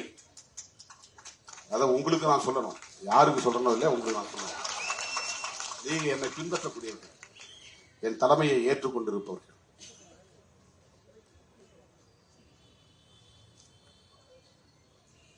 பெரியாருடைய உழைப்பையும் பெரியாருடைய தியாகத்தையும் உள்நோக்கம் கற்பித்து கொச்சைப்படுத்துவது அவரை மட்டும் பாதிக்காது. நீங்க பேசுறியா திராவிடம் இல்லாத திராவிடம்? நான் திராவிடம் இல்லாத திராவிடம் சொல்லல, இல்லாத திராவிட தேசியம் சொன்னேன். ஒவ்வொரு சொல்லுக்கும் பெரிய வலிமை உண்டு, பொருள் உண்டு, ஆழமான பொருள் உண்டு. இல்லாத திராவிட தேசியம் இது வேற, இல்லாத திராவிடம் இது வேற. திராவிடம் இருக்கிறது, திராவிட தேசியம் இல்லை. இதுதான் விடுதலை சிறுத்தைகளின் நிலைப்பாடு. திராவிடம் இருக்கிறதுனா என்ன? திராவிடம் என்றால் ஆரியத்திற்கு எதிரானது, பார்ப்பனியத்திற்கு எதிரானது, சனாதனத்திற்கு எதிரானது. இந்துத்துவா, இந்துத்துவா அப்படின்னு இழுத்தோம்னா அது பிஜேபி RSS கோட்பாடு. இந்துத்துவம் அப்படின்னா திமுகவோட இருக்கிற இந்துக்களுக்கும் பொருந்தக்கூடியது, ரெண்டுக்கு வேறுபாடு. ஹிந்துத்துவா அவனுடைய கோட்பாடு. இந்துத்துவம் அப்படிங்கிறது இந்து நம்பிக்கை உள்ளவங்க புரிஞ்சுக்கிற மாதிரி இருக்கு. இந்துயிசம் அதான் இந்துத்துவம். இந்துயிசம் என்பது வேறு, இந்துத்துவா என்பது வேறு. பிஜேபி RSS பேசுவது இந்துத்துவா. அது என்ன அர்த்தம்னா, மதவெறியை தூண்டி இஸ்லாமிய வெறுப்பை, கிறிஸ்தவ வெறுப்பை விதைத்து மத கலவரத்தை தூண்டி வெற்றி பெற்று இந்த தேசத்தை இந்து ராஷ்டிரம் என்று அறிவிப்பது. இதுதான் இந்துத்துவா. இந்துயிசம் என்ன? சிவனே, மகாவிஷ்ணுவே, ஐயன் முருகனே என்று கடவுள் மீது நம்பிக்கை வைத்து அவனிடத்தில் போய் முறையிடுகிற மக்களின் ஆன்மீக நம்பிக்கை அது இந்துத்துவம், அது இந்துயிசம். சிவபெருமான் இப்படி தோன்றினாரு, மகாவிஷ்ணு இப்படி தோன்றினாரு, இது திருவிளையாடல் பண்ணாரு, அவர் தசாவதாரம் எடுத்தாரு. இதுவெல்லாம் புராண கதைகளாக இருந்தாலும் அது ஒரு நம்பிக்கை. அந்த நம்பிக்கை என்பது இந்துயிசம், அது வேறு. அதை நாம் விமர்சிக்கவில்லை. குலதெய்வங்களை கும்பிட்டாலும் அல்லது தமிழ் கடவுளை கும்பிட்டாலும் அல்லது பெருந்தெய்வங்களை கும்பிட்டாலும் அது இந்து மக்களின் நம்பிக்கை. அதை நாம் விமர்சிக்கவில்லை, அதை நாம் எதிர்க்கவில்லை. நம்முடைய எதிர்ப்பு பிஜேபி RSS முன்வைக்கிற இந்துத்துவம். நீங்க சொல்லும் போது எச்சரிக்கையா உச்சரிக்கணும். இந்துயிசம் என்பது வேறு, இந்துத்துவா என்பது வேறு. ஆக திராவிடம் என்பது இந்துத்துவாவிற்கு எதிரானது அல்லது சனாதனத்திற்கு எதிரானது அல்லது பார்ப்பனியத்திற்கு எதிரானது அல்லது ஆரியத்திற்கு எதிரானது. ஆரியனா ரொம்ப வைடா புரிஞ்சுக்கணும், பார்ப்பனியனா ரொம்ப கரெக்டா ஸ்பெசிபிக்கா பார்ப்பனருடைய நலன்களுக்கானது. ஆரியர்கள்ல பல வகையெல்லாம் உண்டு. பிராமணர்கள் மட்டும் ஆரியர்கள் கிடையாது. ஈரானிலிருந்து வந்தவங்க எல்லாமே ஆரியர்கள் தான். இப்ப ஈரானை சார்ந்த இஸ்லாமியர்களே ஆரியர் தான். ஹிட்லரே ஒரு ஆரியன் தான். ஹிட்லரே ஒரு ஆரியன் தான். ஒரு பிராமணனா கிடையாது, பிராமணர் கிடையாது.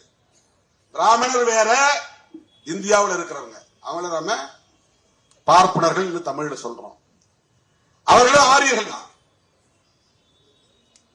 ஹிட்லரும் ஆரியர் தான். அதனாலதான் இங்க இருக்கிற RSS காரர்கள் ஜெர்மனிக்கு போய், ஐயா நீ நானும் ஒரே ரேஸ் தான், நானும் ஆரியன் ரேஸ், நீ ஆரியன் ரேஸ். ரேஸ்ங்கிறது வேற, எத்னிக்ங்கிறது வேற. ஆங்கிலத்துல ரேஸ் அப்படின்னா திராவிடியன் ரேஸ், அது இருக்கு இந்தியாவுக்குள்ள. ஆரியன் ரேஸ் இந்தியாவுக்குள்ள இருக்கு. தமிழன ரேஸ் சொல்ல முடியுமா? ரேஸ் சொல்ல முடியாது. ரேஸ் அந்த ஓட்டத்துக்கு போறோம், அதே சொல்லுதான், அதே ஸ்பெல்லிங் தான். RACE race. அந்த இனம் அது ஒரு வகையான இனத்தின் பெயர். Mongolian race, Aryan race, Dravidian race. அந்த டிராவிடியன் ரேஸ்க்குள்ள Tamil ethnic group, Malayalam ethnic group, Kannada ethnic group, இதெல்லாம் அந்த குழுக்கள். எத்னிசிட்டி இது மொழி வழி தேசியம், அது இன வழி தேசியம். ரெண்டுக்கு வேற. நாம சொல்றது திராவிடம்ங்கிற கருத்தியல் இருக்குன்னு சொல்றோம். எதுனா ஆரியத்தை எதிர்ப்பது, பார்ப்பனியத்தை எதிர்ப்பது, அது இன்னும் ரொம்ப நுட்பமா சொன்னா சனாதனத்தை எதிர்ப்பது. இதெல்லாம் ஒரு அரசியல் கட்சியின் செயல் திட்டமா மாறும்போது ஹிந்துத்துவா அப்படின்னு மாறிடுது. அந்த ஹிந்துத்துவா என்பது பிஜேபிக்கான செயல் திட்டம், அது இந்து மக்களின் செயல் திட்டம் கிடையாது. ஹிந்துத்துவா என்பது இந்து மக்களின் செயல் திட்டம் கிடையாது. இந்துத்துவா என்பது RSS செயல் திட்டம். வீர சாவர்கரை போற்றுவது, கோல்வாக்கரை ஏற்றுக்கொள்வது, நாத்துராம் கோட்சேவை தேசபக்தர் என்று சொல்லுவது, இஸ்லாமியர்களை வெறுப்பது, கிறிஸ்தவர்களை வெறுப்பது, சாதி வெறியை தூண்டுவது, மத உணர்வை வளர்ப்பது, இந்து பெரும்பான்மைவாதத்தை வலுப்படுத்துவது, இதெல்லாம் தான் இந்துத்துவா. இதுக்கும் சிவனை நம்புறதுக்கு என்ன சம்பந்தம் இருக்கு சொல்லுங்க? சிவன், மகா சிவன் அல்லது மகாவிஷ்ணு, இந்த கதையாடல்கள் எல்லாம் தனி. இது இந்துயிசம். பிஜேபி பேசுவது இந்துயிசம் இல்லை. உங்க இந்துயிச உணர்வை அவங்க பொலிட்டிக்கலி எக்ஸ்பிளாய்டிங், அதை சுரண்டுகிறார்கள். உங்க மத உணர்வையும் சாதி உணர்வையும் கடவுள் நம்பிக்கையும் அவர்களின் அரசியல் ஆதாயத்திற்காக சுரண்டுகிற நடவடிக்கையின் செயல் திட்டம் தான் இந்துத்துவா. பிஜேபியை நாம் எதிர்க்கிறோம் என்பதற்கு காரணம் அவர்கள் இந்துக்கள் என்பதற்காக அல்ல, இந்துத்துவாவை உயர்த்தி பிடிக்கிறவர்கள் என்பதற்காக. RSS எதிர்ப்பதற்கு காரணம் அவர்கள் இந்துக்கள் என்பதற்காக அல்ல, இந்துத்துவா என்கிற செயல் திட்டத்தை உயர்த்தி பிடிப்பதனால் எதிர்க்கிறோம். இந்த வேறுபாட்டை நாம் புரிந்து கொள்ள வேண்டும். எனவே இந்தியாவில் இருக்கிற எல்லா தலித் அமைப்புகளும் தலித் தலைவர்களும் உங்கள் அரசியல் வித்தைகளுக்கு இணங்கி போயிருக்கலாம். நாங்கள் சின்னஞ்சிறு அமைப்பாக தமிழ்நாட்டுக்குள்ளே இருக்கலாம். தாவீது கோலியாத் கதையை போல கோலியாத்தை, மிகப்பெரிய ஜாம்பவானை தாவீது என்கிற சிறுவன் தான் வீழ்த்தினான். அது கிறிஸ்தவம் சொல்லுகிற கதை. பிஜேபி RSS என்கிற கோலியாத்தை VCK என்கிற டேவிட் எதிர்த்து நிற்கிறார்.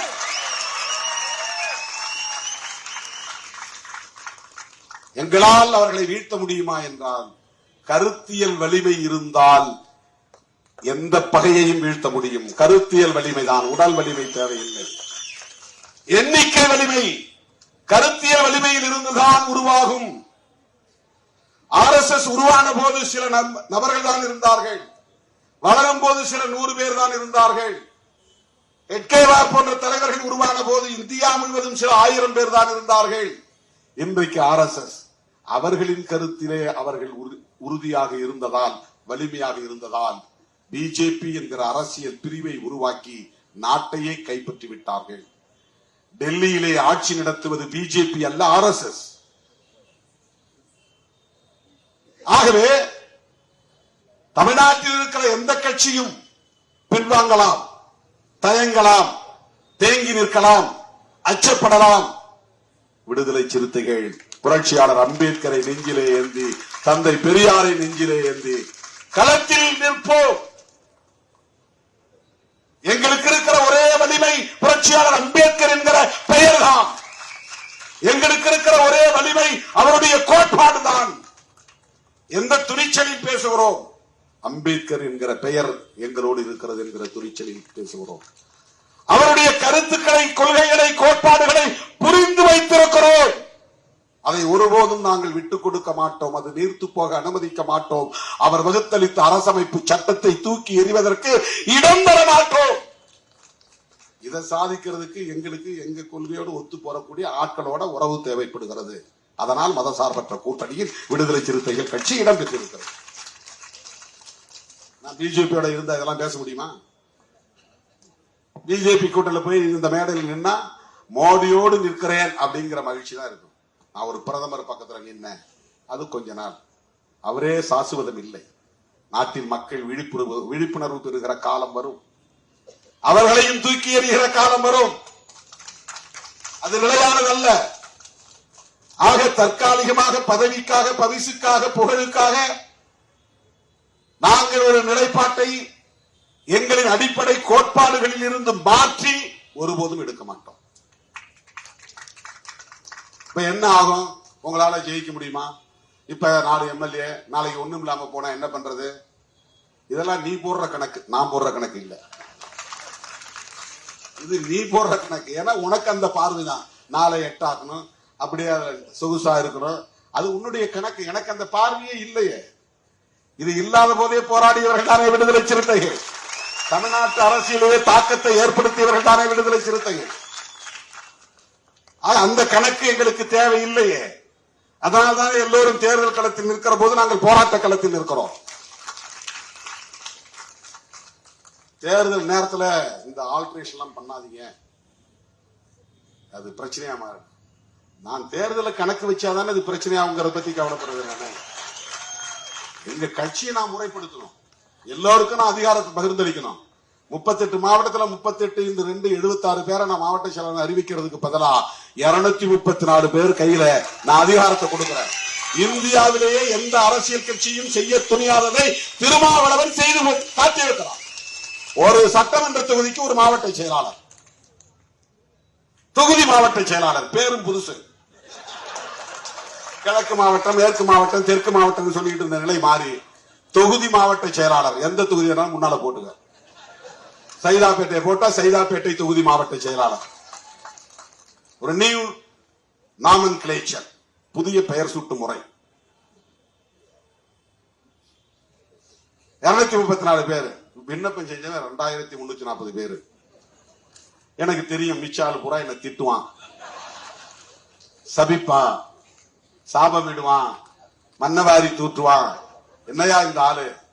என் மேல கோபிக்க முடியாதவனா கூட இருக்கிறவன சொல்லுவாங்க, இந்த ஆளால் தான் இந்த பிரச்சனை. இந்த பாவரசு இருக்கிற வரல இந்த கட்சி உருப்படாது, இந்த சேக்கு வரா இருக்கிற வரல உருப்படாது, அந்த வன்னி அரசு பண்ற வேலைதான், ரவிக்குமார் பண்ற வேலைதான், சிந்தனை செல்வன் பண்ற வேலைதான். சத்தியமா சொல்றேன், யாருமே எதுவுமே சொல்லல. இந்த ஆளுக்கு போடுங்க, அந்த ஆளுக்கு போடுங்க, அந்த ஆளுக்கு போடுங்க. சில பேர் கொடுத்துருப்பாங்க, நான் வாங்கி வாங்கி பைக்குள்ள வச்சிருப்பேன். 1-2 பேர் அதை நான் பார்க்கவே கிடையாது. எல்லா விண்ணப்பத்தையும் ஒன்னொன்னா ஒரு முறைக்கு 2 முறை, 2 முறைக்கு 4 முறை, 4 முறைக்கு 8 முறை திரும்ப திரும்ப திரும்ப திரும்ப அந்த முகத்தை பார்த்து மைண்டுக்குள்ள எல்லாத்தையும் உட்கார வச்சுக்கிட்டேன். இப்ப எல்லா முகத்தையும் எனக்கு தெரியும். நான் ஏன்னா தானே இப்ப எனக்கு இதுல இவ்வளவு ரிஸ்க் எடுக்கணும் என்ன அவசியம்? கட்டி அமுங்கனை கட்டி மறுபடியும் இப்ப பெருத்து போச்சு. எனக்கு 1 வருஷத்துக்குள்ள 6 முறை இந்த கண்ணு கட்டி வந்துருக்கு. ஆன்டிபயோட்டிக் 4 முறை எடுத்திருக்கிறேன். ஐ டிராப்ஸ் போட சொல்லி டாக்டர்ஸ் அட்வைஸ் பண்ணாங்க. ஐ ஆயின்மெண்ட் போட சொல்லி அட்வைஸ் பண்ணாங்க. அதை போறதுக்கு ஒரு தம்பி வருவாரு, அவரை விரட்டி விட்டுருவானு இங்க இருக்கிறவங்களாம். ஏன்னா புதுசா ஒருத்தன் உள்ள வரான், அவன் கூடவே ஒட்டிக்கிட்டான்னா அப்புறம் நாம கூட இருக்க முடியாது. இவ்வளவு பிரச்சனைகள்லாம் நான் எதிர்கொள்ள வேண்டியது. அவன் அப்செட் ஆகி போயிடுவான். அவனை நான் சமாதானப்படுத்தணும். இவங்களையே விட முடியாது. தூங்குறதும் இல்ல. 2 மணி நேரம் 3 மணி நேரம் எதுக்கு நான் இவ்வளவு ரிஸ்க் எடுக்கணும்? நீங்க எழுதி கொடுங்கப்பா, இந்த உன்ட்ட ஒரு மாவட்டம் கொடுக்குறேன், உன்ட்ட 10 மாவட்டம், 10 மாவட்டம் உங்களுக்கு தெரிஞ்ச ஆளை எழுதி கொடு, கையெழுத்து போட்டு நம்ம மட்டும் போயிட்டே இருக்கலாம் இல்லையா? என்ன குடிமொழிக்கிற போயிடுது? அப்படி இல்ல. இந்தியாவிலேயே எந்த கட்சியும் எந்த கட்சி தலைவரும் துணியாததை துணிந்து ஒரு முடிவெடுத்து இன்றைக்கு 234 தொகுதி மாவட்ட செயலாளர்களை அறிவித்திருக்கிறோம். அதுல நிறைய அதிருப்தி இருக்கு, வருத்தம் இருக்கு, வலி இருக்கு.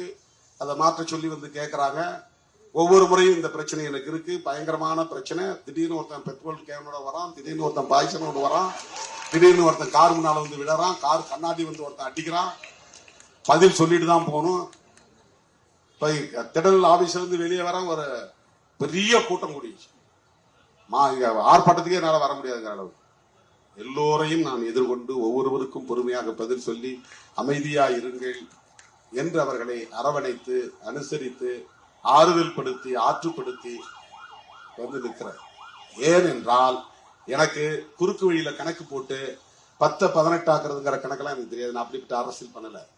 இங்க போலாமா அங்க போலாமான்னு சூறா காட்டி கடைசி நேரத்துல பேரம் படிஞ்ச பிறகு அறிவிப்பு செய்யறது கிடையாது. நீ வேண்டாம் இன்ட்டு போட்டாச்சு, நீ வேண்டாம் இன்ட்டு போட்டாச்சு. இங்க கதவு சாத்துற, இங்க கதவு சாத்துற. புதுசா கட்சி தொடங்கி இருக்கிறாங்க, ஒரே ஜோரா இருக்கு. அவங்க பின்னால எதிர்காலம் அவங்களுக்கு தான் இருக்கு. அவங்க அரசியல் நாம பேசுற அரசியலுக்கு முரணா இருக்கு. அவங்க நோக்கம் நம்முடைய இலக்குக்கு எதிராக இருக்கு.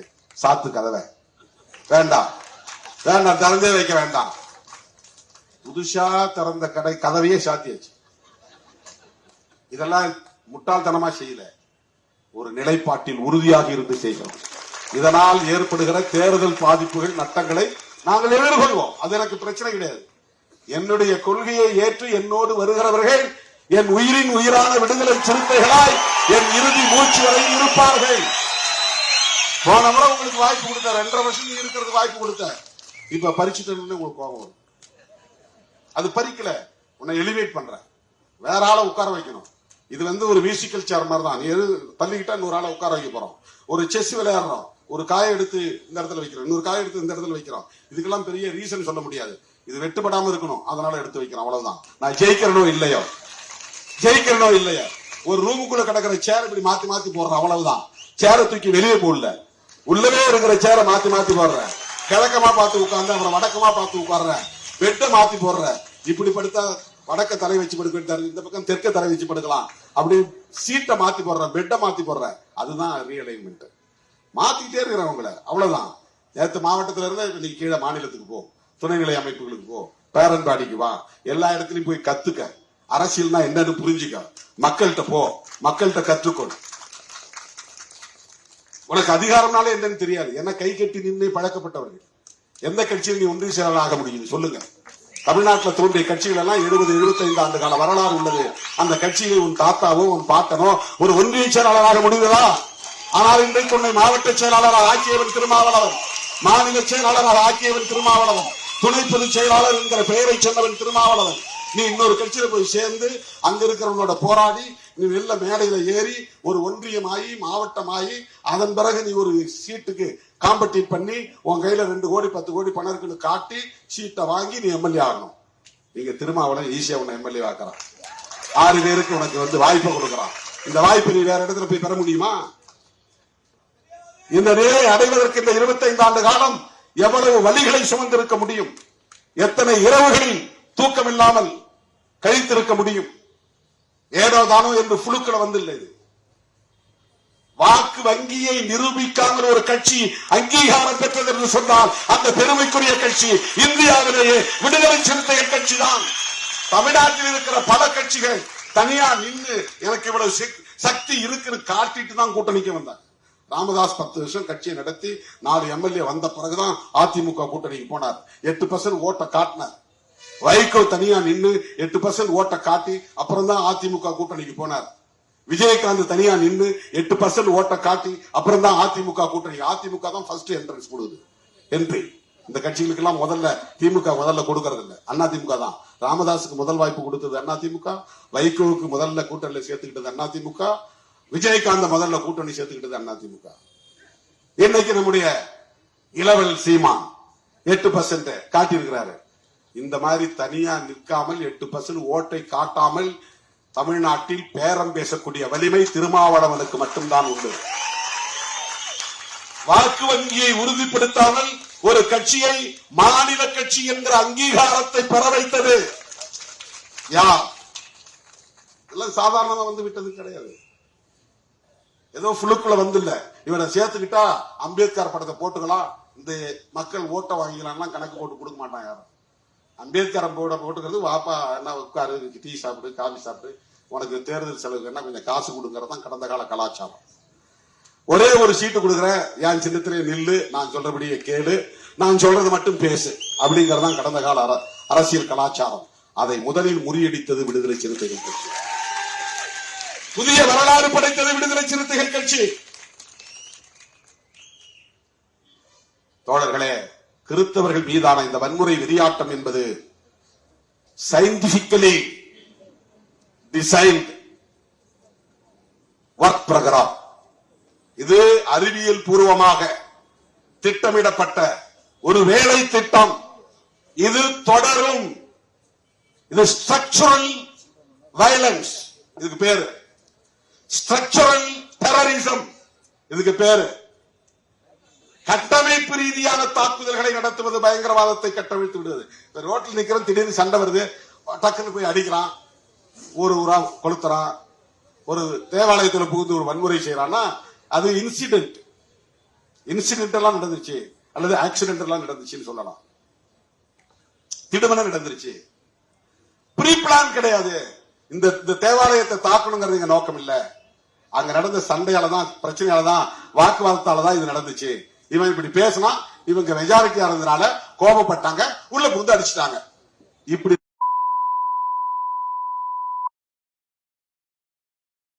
தூண்டி விடுவது. அதனால் பெரும்பான்மையா இருக்கிறவங்க டாமினேட் பண்ணிடுவாங்க, வன்முறை வெடித்திரும், பெரிய சேதம் ஏற்படும். ஆனால் கிறிஸ்தவர்கள் மீது நடத்தப்படுகிற தாக்குதலும் இஸ்லாமியர்கள் மீது நடத்தப்படுகிற தாக்குதலும் காலம் காலமாக தலித்துகள் மீதும் பழங்குடி மக்கள் மீதும் நடத்தப்படுகிற தாக்குதலும் ஏற்கனவே திட்டமிடப்பட்டவை.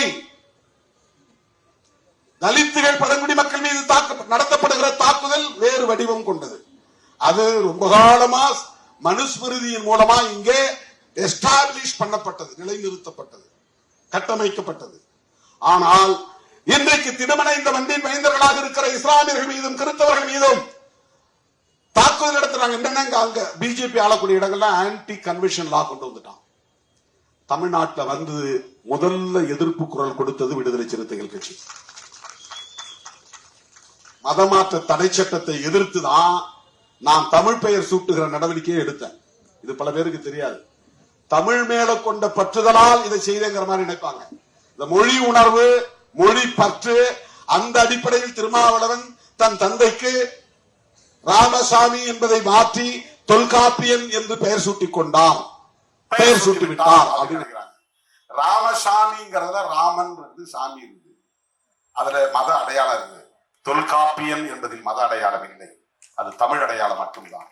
எனவே இந்து பெயர்களை மாற்றுவோம், இனிய தமிழ் பெயர்களை சூட்டுவோம் என்ற முழக்கத்தை நான் எழுதியது எதற்காக என்றால், ஜெயலலிதா அம்மையார் கொண்டு வந்த மதமாற்ற தடை சட்டத்தை எதிர்த்து.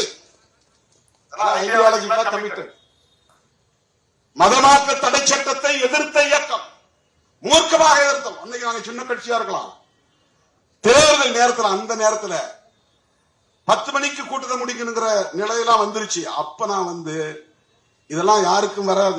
இந்த நிலைப்பாட்டெல்லாம் யாராலும் எடுக்க முடியாது. அந்த மாநாட்டுக்கு பெயரே இந்துத்துவ பண்பாட்டு திணிப்பு எதிர்ப்பு மாநாடு. இந்தியாவிலேயே தமிழ்நாட்டிலேயே அல்லது இந்தியாவிலேயே இப்படி ஒரு மாநாட்டை நடத்துகிற துணிச்சல் விடுதலை சிறுத்தைகளுக்கு மட்டும்தான். ஏன் தெரியுமா?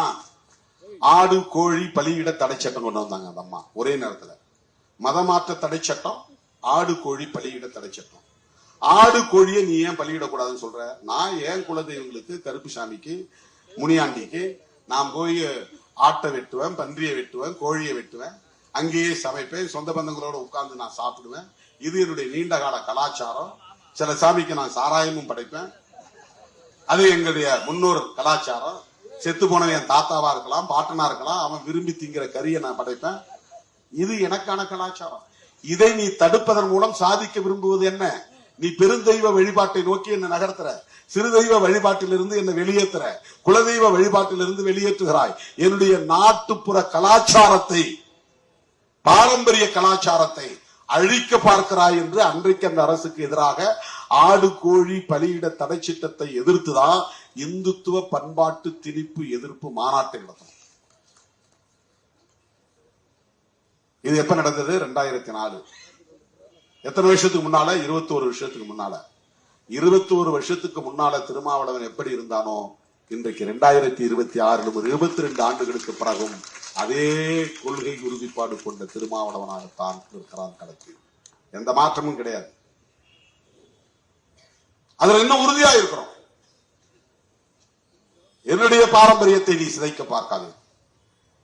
இப்ப தமிழ்நாட்டுக்குள்ளே இன்றைக்கு மதமாற்ற தடை சட்டம் இல்லை என்பதற்கு பல பேர் காரணமாக இருந்தாலும் திருமாவளவனும் காரணம், சிறுத்தைகளும் காரணம் என்பதை சிறுபான்மை மக்கள் புரிந்து கொள்ள வேண்டும்.